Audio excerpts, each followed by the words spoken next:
Shalom Bapak Ibu dan Saudara yang terkasih dalam Tuhan Yesus Kristus. Hari ini kita akan mendengar renungan harian yang berjudul Menyampaikan Injil di Tengah Kesesatan, yang diambil dari Kisah Para Rasul 17 ayat 16-17.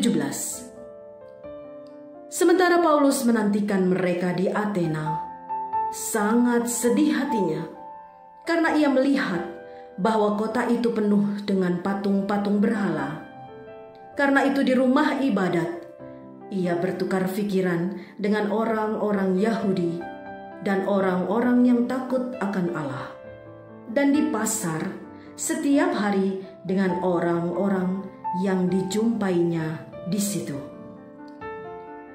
Dalam Kisah Para Rasul 17 ayat 16, kita melihat Paulus berada di Athena, dan ia sangat prihatin karena kota itu dipenuhi berhala.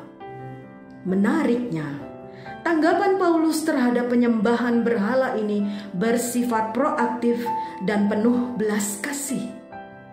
Dalam ayat 17, ia berinteraksi dengan orang-orang setiap hari, bertukar pikiran di rumah-rumah ibadat dengan orang Yahudi dan orang Yunani yang takut akan Tuhan, dan di pasar dengan siapapun yang mau mendengarkan.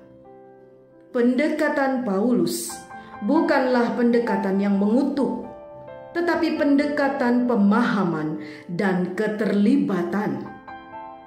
Dia berusaha mengetahui keyakinan mereka dan dengan lembut membimbing mereka menuju kebenaran Injil.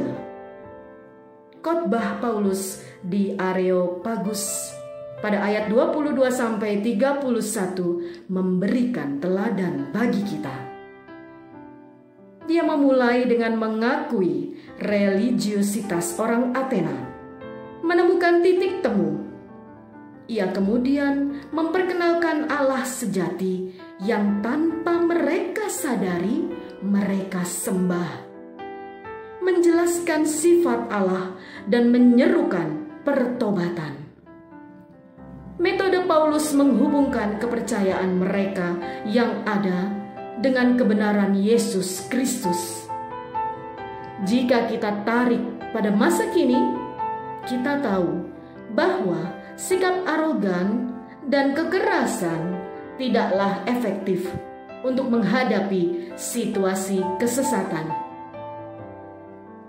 Dengan belajar dari teladan Paulus, ada beberapa poin penting yang bisa kita petik.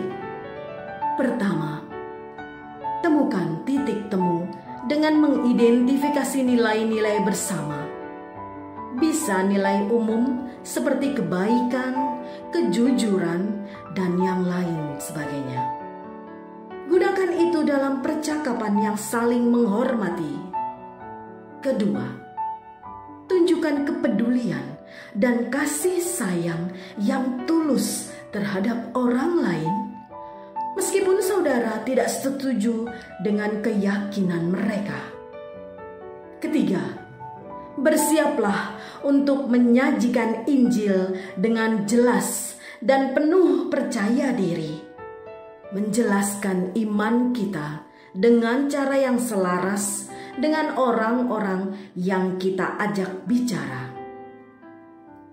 Semoga Tuhan memberkati dan membimbing saudara saat saudara membagikan kebenarannya di dunia yang penuh dengan kesesatan. Amin.